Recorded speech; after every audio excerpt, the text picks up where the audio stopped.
పెడుగుప్పును పోగేసి నిప్పుల ఉప్పెనగా చేసి దండి యాత్రనే దండయాత్రగా ముందుకు నడిపిన అధినేత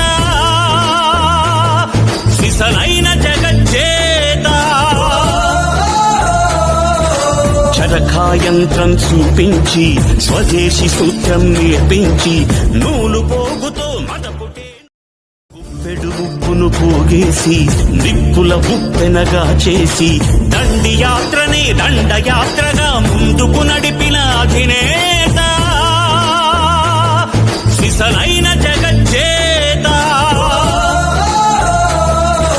చరఖాయంత్రం చూపించి స్వదేశీ సూత్రం నేర్పించి నూలు